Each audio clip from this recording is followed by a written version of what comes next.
Everybody's gone crazy. Where have all the dreamers gone? Or have we all just gotten lazy? Something's got to give.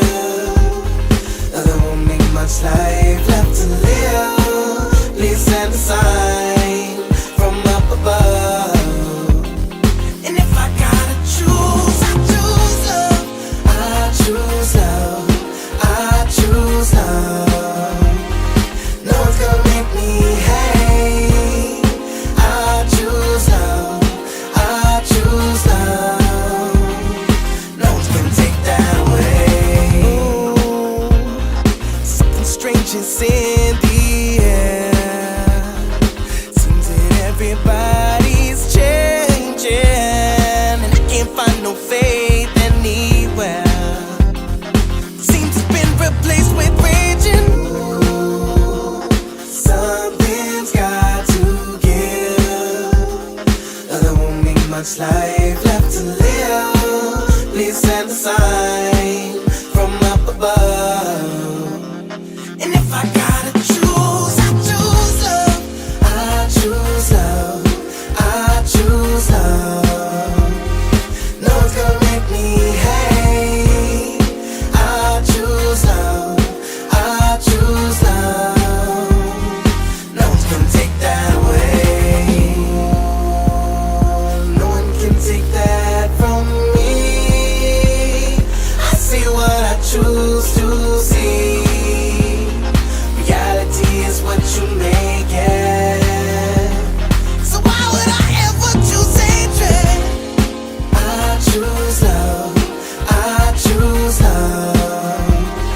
No one's gonna make me hate. I choose love. I choose love. No one's gonna take that away. I choose love. I choose love. No one's gonna make me hate. I choose love. I choose love. And if I gotta choose, I choose love. What's going on? What's going on, everyone? Welcome to the Progressive Action TV show. I am your host, Tramel Thompson. We are back. And I'm loving my hat today. We need more black billionaires. That's a fact. They don't got to be billions. Be nice, but we need some more black millionaires. We need the same opportunities as everyone else. It's good to be back on live with you guys. I feel like I haven't been here in a while to talk to you, but I was just here, the other day. Y'all know the format of the show. You could call in live whenever you see that call-in number right there. You could call in live to make your voice heard. You see the number 563-999-3714. Also, I'm changing up the format of the show a little bit. I want to make this show more broad. I want to bring in more issues. I want to talk about, things that's happening around the city and the country. Just to diversify the show a little bit. I think that we here for transit issues, but it's also good to hear about other issues that's going on. And also, if you have not joined the channel yet, it's 99 cents a month to join the channel. And to get your comments seen and heard, but I'm gonna leave them open today. To join the channel is 99 cents, no sweat off your back, right? But it's good to be here with everyone today to discuss, some things. And before I get into the transit issues, I want to touch on some broad issues, broad news issues, and just want to do it briefly. But for those who's watching right now, make sure that you like, share this live stream. Definitely like and share this live stream. It's about 20-some people on right now. Make sure I have 20 plus likes on this live stream right now, please. Right? Man, life, I'll tell y'all this right now. For me, before I jump into all this stuff, life is so good for me right now. You know, we had the all hands on deck meeting at Sugar Hill. It was great. You know, a lot of people was like, "Oh, you're looking good and you're moving around." Yeah, I'm moving around. Still a long road to recovery. Don't be fooled. I'm still having a lot of issues. But I'm here and I'm doing the work that the universe has laid out for me. You know, a lot of people see me with presidential candidate Robert F. Kennedy Jr. more often.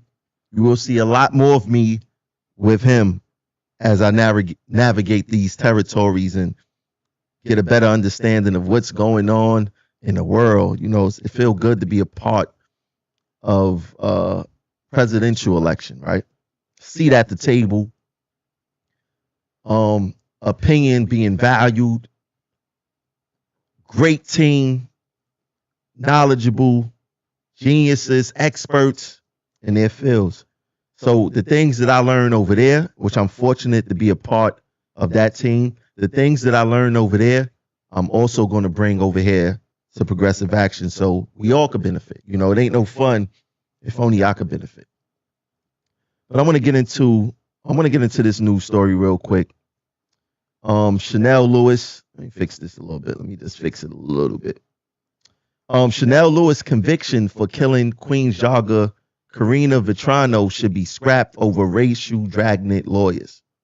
Right? So basically they saying that the police used racial profiling basically to grab this guy, Chanel Lewis, for the killing of Karina Vetrano. Now, for those who's not familiar with the case, this young lady went jogging in Queens and she was murdered. They snatched this guy up, Chanel Lewis. He went to trial. He was convicted. Now, I'm going to be honest.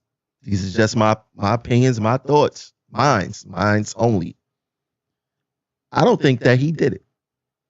You know, something is strange about that case.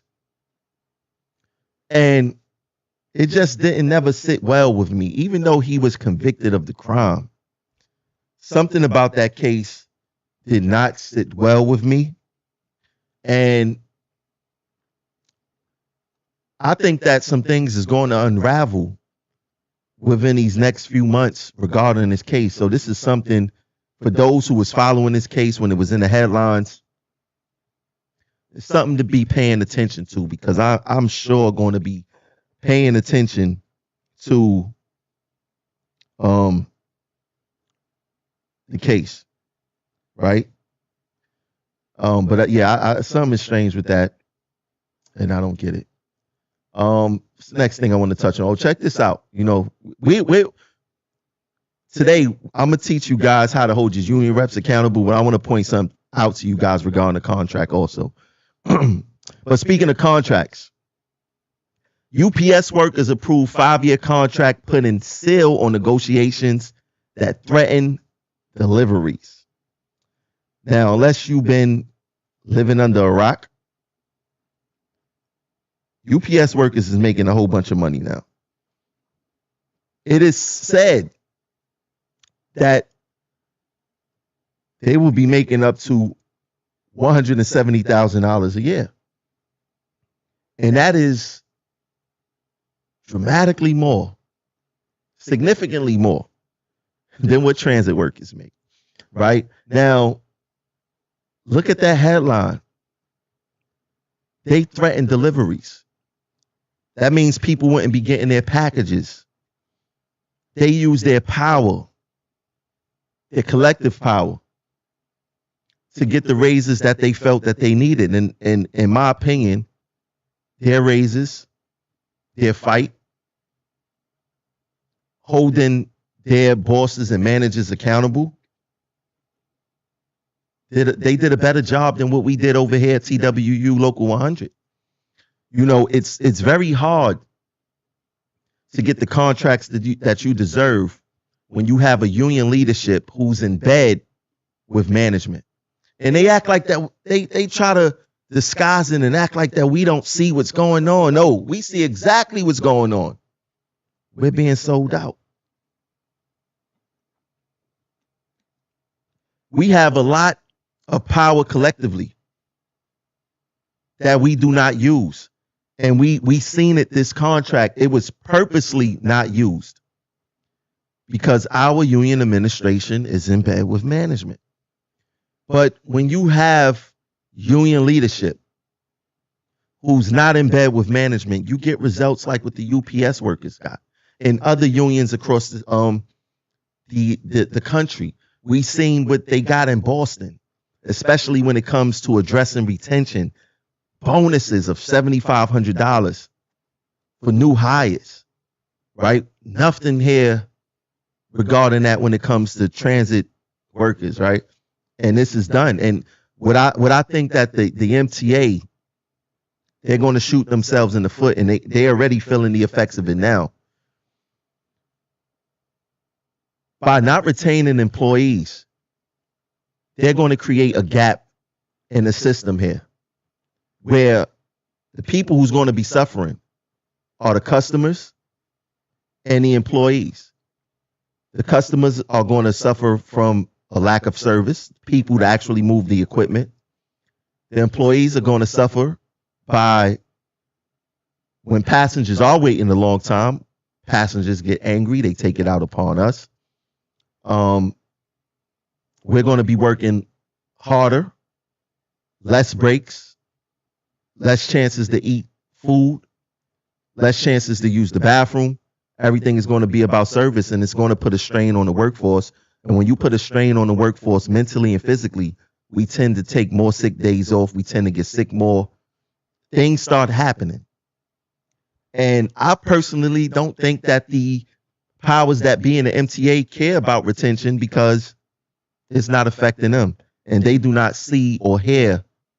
They hear what we deal with on the road, but they just don't care. And the proof is in the pudding regarding that.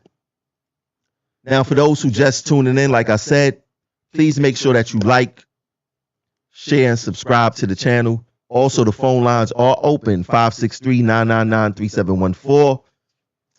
I do have a time limit that I'm going to be on today because I have some things to do.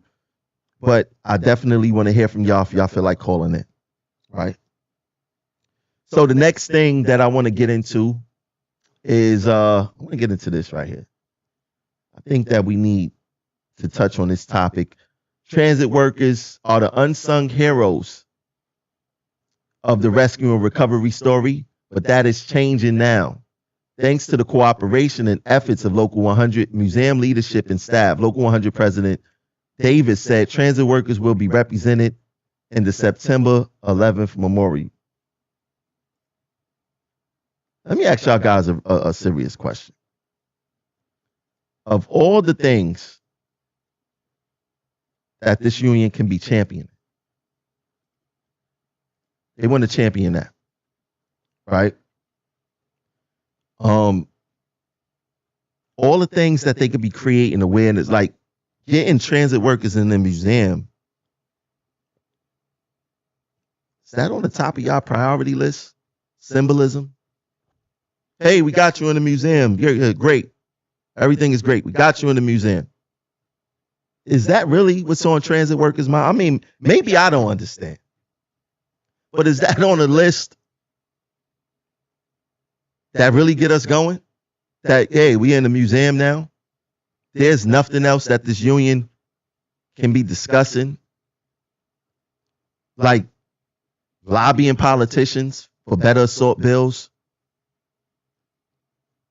Standing up to the MTA with discipline, workers' comp issues. But they think that, you know, the unsung heroes, being in the museum, it's top of the line for us, man. I mean, maybe I don't get it. I mean, I get that we need to be recognized, but wow, come on, we could do better than this. But this is the result you get when you elect leaders. I mean, let me take that back. We did not elect him; he was selected. But elections have consequences because the person who selected him, we elected him in, right? So we gonna be in a tough space. We're going to be in tough positions Um, if we continue to behave this way. But one of the reasons the rest of the show is going to be informational. And I'm going to streamline the information to you guys to understand how to hold your union rep accountable. Because there are ways to hold your union rep accountable. And when it comes to accountability in this union, accountability starts with us. It starts with the member, right? And ways to hold your union rep accountable starts with knowing information. It's knowledge based. It's knowing how to do it, when to do it, and the information provided to do it. First, we must understand what roles the union reps play. Like, what does the e-board do? What you can do to help your union, right? And these are steps that you can take to hold your union reps accountable. Because when you're dealing with people in general, people get away with things that you allow them to get away with. So when we hear that when we say, oh, our union is weak, our union leadership is weak, they doing this, they doing that, what you have to ask yourself is, what am I doing to hold them accountable, to make sure that they aren't weak? What role can I play in this to be the change that I want to see? And the first question I ask to you guys is, what can I do to help my labor union? And I laid out a few points, right, that I felt that's important to holding your union reps accountable. And the first one, I'm not going to go through it point by point, right? If you came to the all hands on deck meeting, everybody got handouts on this. That's why it's important to come through these meetings. But I'm just going to touch on a little bit of the points, right? The first thing that you could do to be the change that you want to see is that you have to pay your union dues, right? Union dues allow you to vote on contracts. It also allows you to vote in elections. If you are not in good standing, you cannot participate in this process. Right now, I see some people, there's some conversations that's going around saying, I want to opt out of the union. And to be honest, before we think about opting out, like, you have to ask yourself, what did you do to help before you opt out?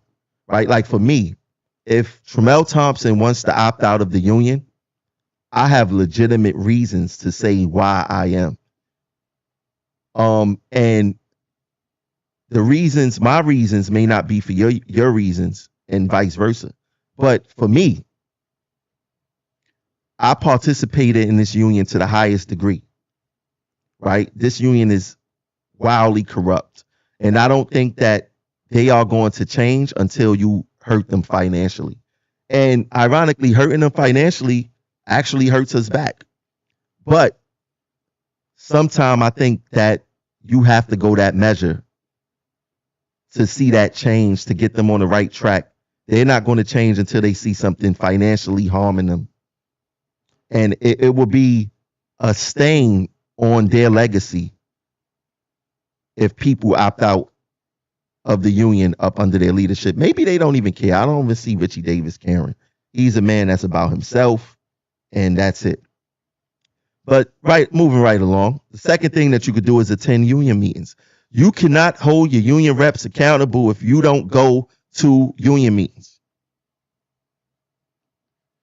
You have to attend union meetings to hold your union reps accountable.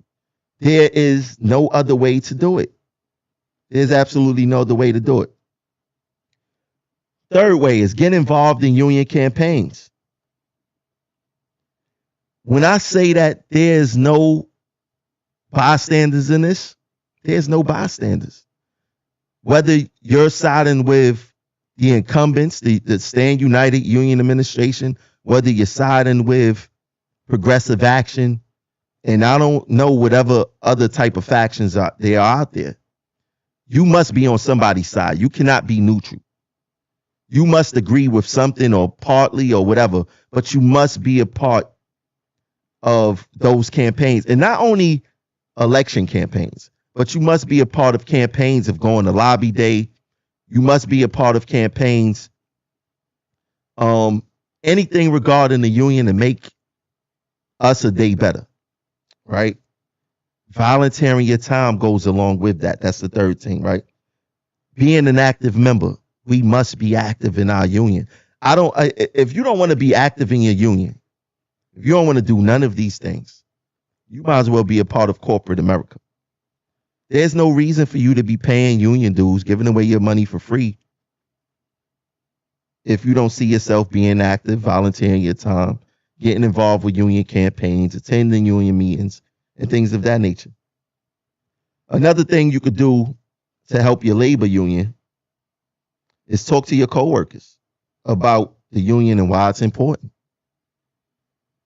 We must have these conversations. There has to be more conversations going on in these swing rooms, these crew rooms, than basketball, football, what's happening in these TV shows. There has to be more than that. We must talk to our coworkers about the importance of the union. Encourage your coworkers to join the union. Encourage them to be a part of the leadership. Encourage them to be the change that they want to see. We all know there's so many smart people in transit that we don't encourage each other to go further and encourage each other to be better, right? We do that at Progressive Action. Most of the people who is elected that came through Progressive Action never really seen themselves as being where they was at. I encourage them to be that change. So I think that that's important. Be a positive role model for other union members. Very important. This is probably the most important. Be willing to stand up for your rights and the rights of your fellow coworkers. That is the epitome of being a part of a union, protecting each other. That is so important. And get involved in the political process and support candidates who are pro-union. I mean, these things go without saying.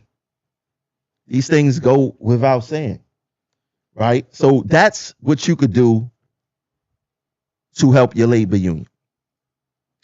Another thing that I wanted to highlight during the all hands on deck meeting is the role and duty of the Local 100 Executive Board. If you ask me,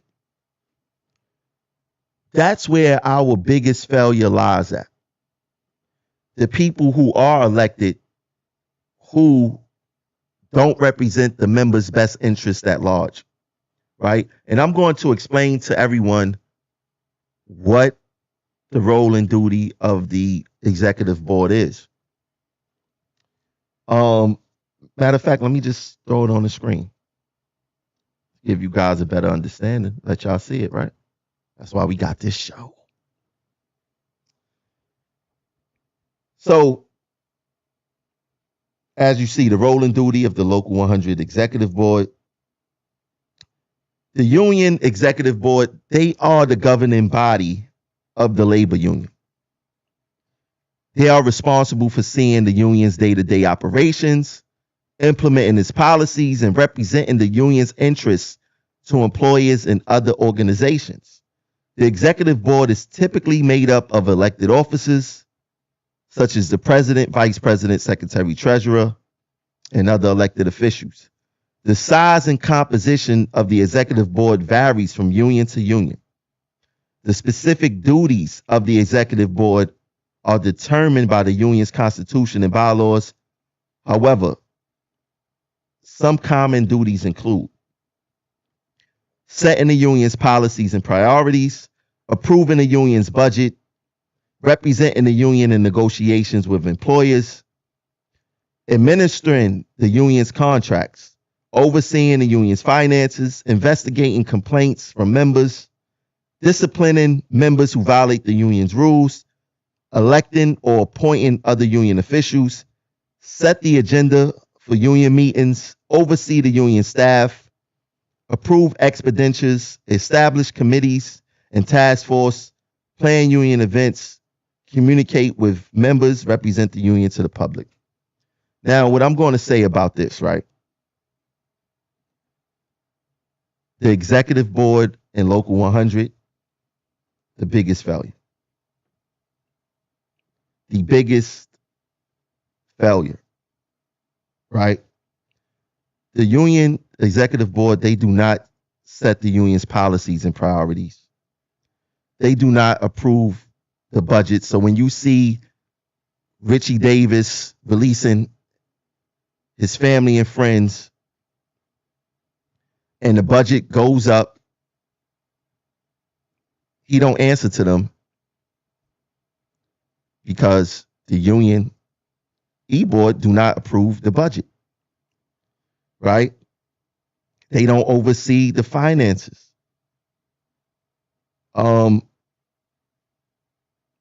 They don't set the agenda for these are what the e-board is supposed to do. They don't set the agenda. They don't plan the events. The executive union leadership, as far as the top four, they do that. And then they present it to the e-board, and the e-board happily says, hey, yeah, you know what? We're going to do it because we don't want to lose our release time. That's what this e-board is about. This e-board is all about their release time. That's it. It's all about their release time.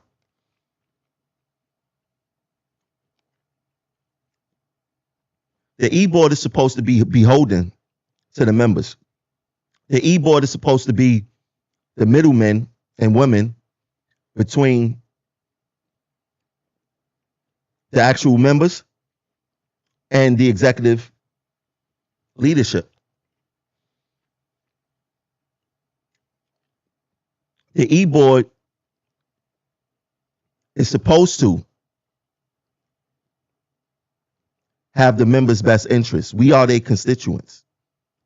They're supposed to confer with us, listen what the executive leadership has to offer, and say yay or nay regarding to that. The trickery that's pulled when it comes to the e-board is that the union leadership dangles release time over the e-board members' head. They give them cushy jobs. They give them jobs with no job descriptions. And they get comfortable. They get more comfortable at being an e-board rep, doing whatever they want to do for the most part, than the jobs they were hired to do. So psychologically, they start thinking, hey, this is a nice job. And what's understood don't need to be said. The people who gave me the release time are my bosses, essentially. So I don't want to lose this job, this release time job. So guess what I'm going to do? Whatever the top four want, I'm going to give them. There are about 12, I think they have an e-board meeting every month if they don't cancel it during the summer. I'm not sure. So there's about 10 to 12 e-board meetings a month. All the issues that transit workers have, I'm guaranteeing you this. The e-board must vote no.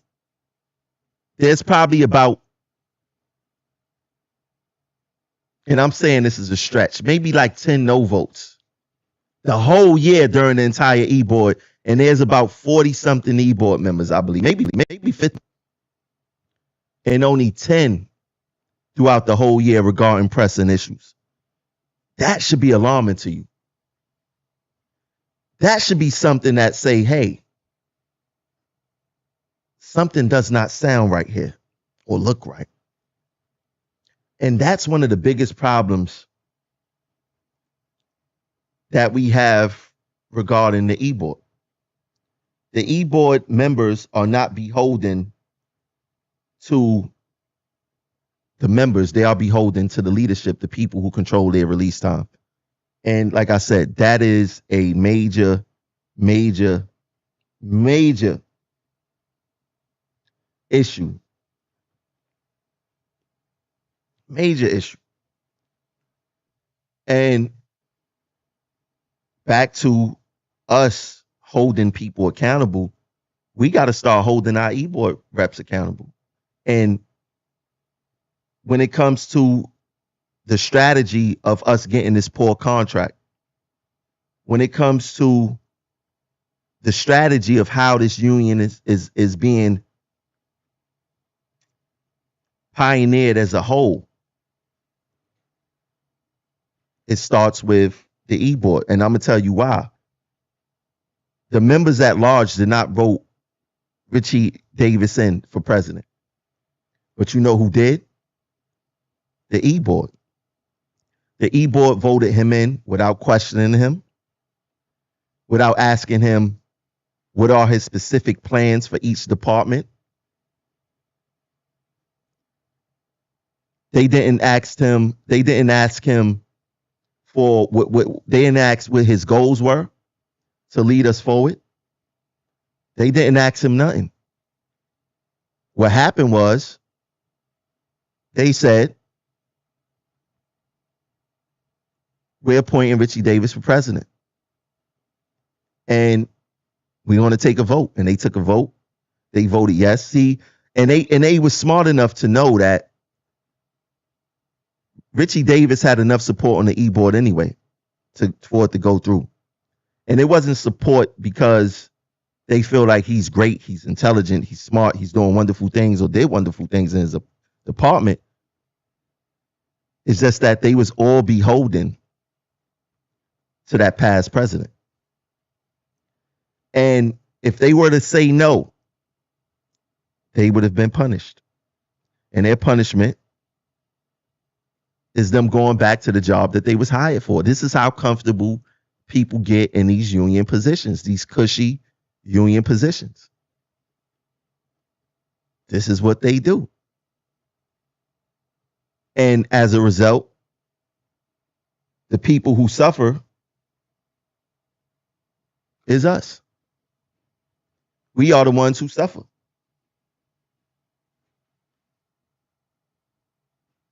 We are the ones who pay the pipe at the end of the day. Because everyone knows that Richie Davis is not equipped to run this union. And I'm going to release that audio. He's not equipped to run this union in no way, shape, form, or fashion. He leads by emotion. He's very emotional.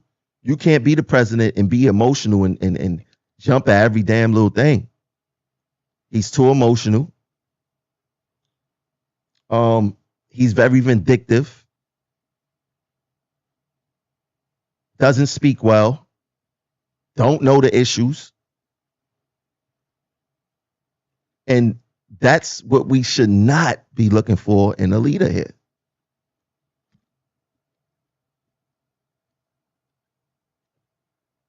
We should not be looking for that. And I'm interested to hear you guys' perspective on this. You could call in live 563-999-3714. If you have something to say or want to say anything about it. I think that moving forward as a union, we are in some deep sugar honey iced tea. And there was a document that dropped today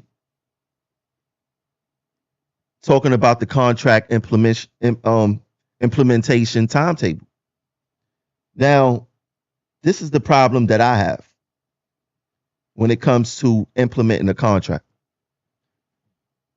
When we sign on that dotted line and it's ratified and it's ratified from the E-board and it's ratified from the MTA board,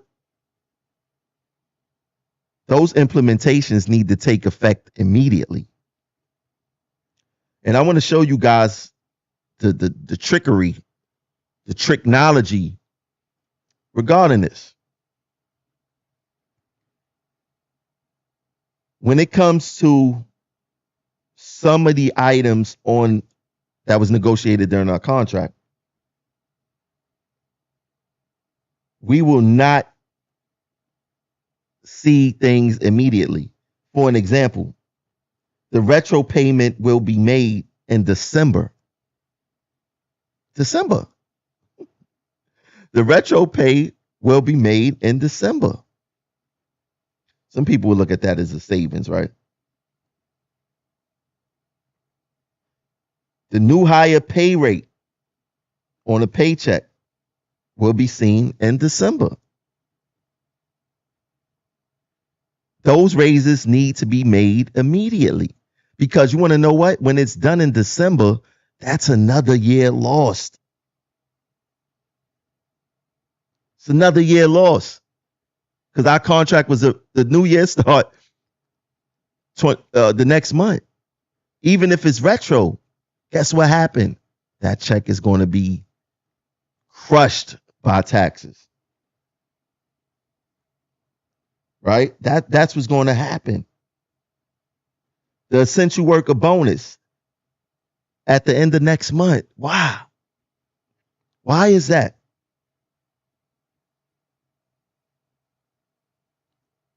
Why is that? I just don't get it. It makes absolutely no sense.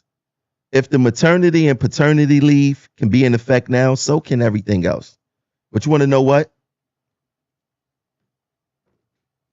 This union administration love working on the MTA time. They love working on the MTA time. And it actually shows us, it exhibits to us how weak our union leadership is. If I sign something right now, I don't want it at the end of the year. I want it right now. There's absolutely no reason why some of these things we have to wait for them, especially at the end of the year. We're talking about 4 months from now, 6 months, or whatever it is, 4 months from now. That makes absolutely no sense. No sense whatsoever. Now, there's something that I wanted to touch on regarding a post that I made in 2018. And it was regarding the meal period for, I believe this is Metro North, right? A lot of people don't know. A lot of parts of the public do not know that sometimes transit workers don't get a lunch break. And this goes for, well, I'm gonna say this: bus operators get lunch break. Subway workers, we do not get. Train crews, we do not get lunch breaks sometimes. We could work all day without a lunch, without sitting down and eating, right? We make this railroad run for them. You know, we're going our cabs and eat, even though it's against the rules. And they will allow you to eat in your cab to keep service moving, even though it's against the rules, because it benefits them. And that's one thing I don't like about this job, is the double standard. They have the ability to bend the rules when it benefits them, but when it does not benefit them and they feel like instituting big stick management, they do it with impunity, right? I feel that that is an issue. But for those who don't know, train operators and conductors do not get lunch breaks sometimes. And this includes people who's managing their diabetes. This includes pregnant women. This includes people who need to take food and medicine at the same time. This includes everyone. The transit authority do not care about the people that make this system move. They only care about service. Now, what they do is that if you do not have at least 20 minutes for a lunch break, which 20 minutes in the subways is crazy because you got to walk to your train. If you got to heat up your food, we're talking about 2-3 minutes. Then you have to be on your train 2 minutes before the departing schedule. That's not a lot of time. So that 20 minutes really mean nothing, and they'll pay you a 30-minute bonus if you miss your lunch, right? Now, I want to take a look at what is going on right here in Metro North. And this language is pretty simple. Meal period. Employees will be allowed a 20-minute meal period without deduction in pay. The meal period must be given and completed between the 4th and 6 and 1/2 hours after starting work.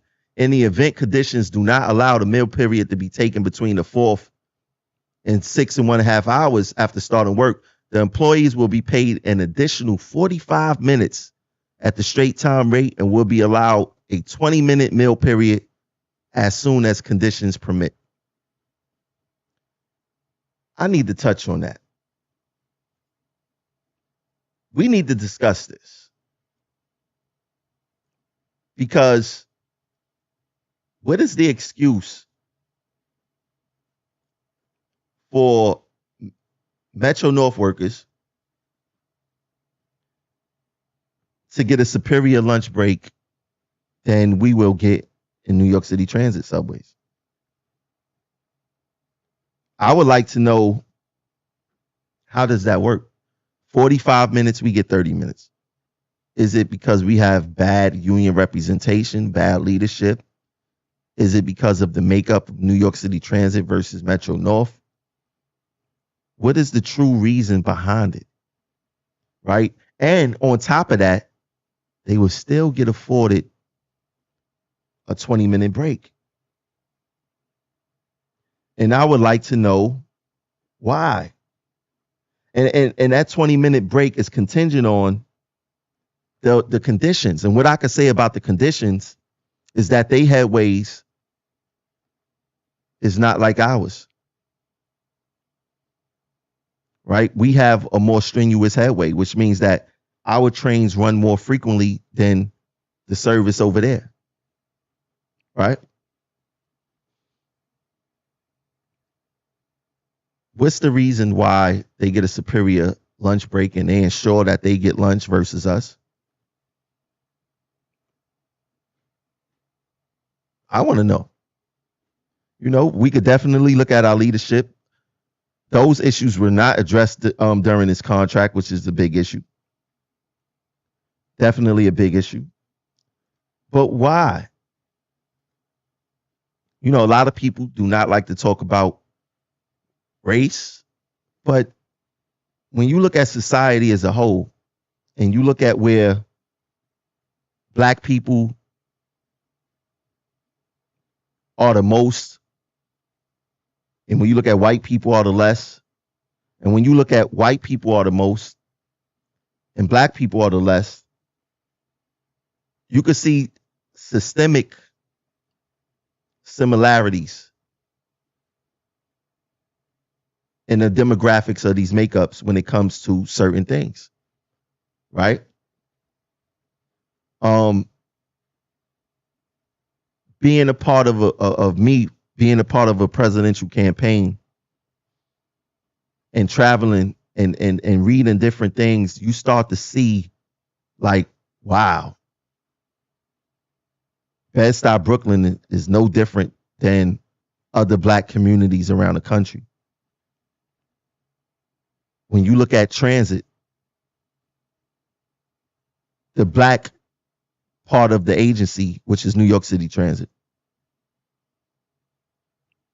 is inferior to the part of the agency. This is just a fact. I mean, have to agree or not. These are the facts. Everybody entitled to their own opinions, but nobody's entitled to anything else outside of that. These are the facts. And it's purposely done. It's purposely done. Don't think that this is done by accident. Don't think that this is all about derelict leadership. This is about a whole bunch of things and management being in bed with the union administration being in bed with management.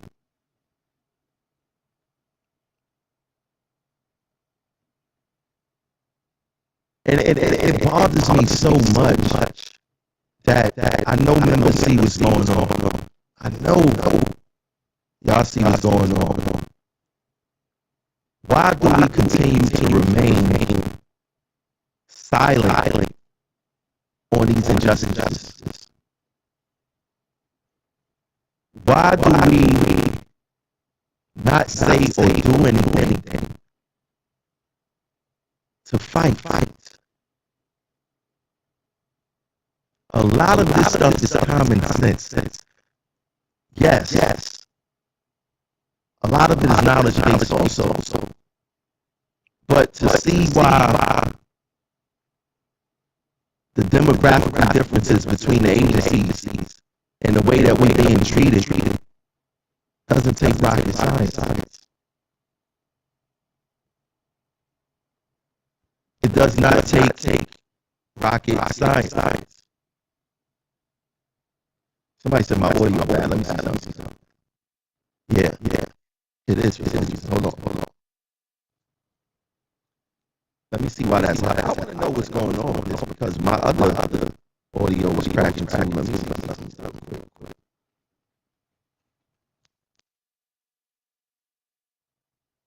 Is it still cracking? Let me see. 1, 2. Yeah, it's still cracking. Hold on. Let me try to figure this out.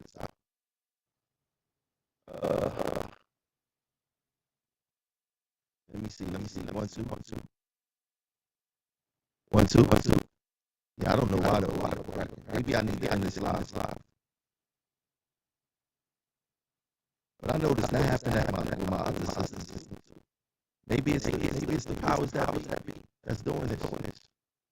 I don't know. Let me try to figure this out. Give me 1 second.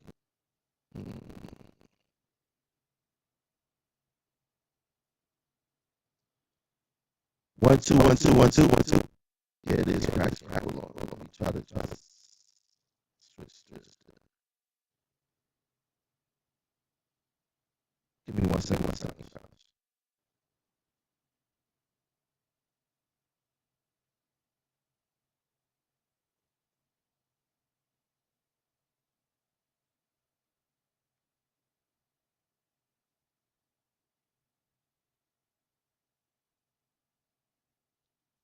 One second.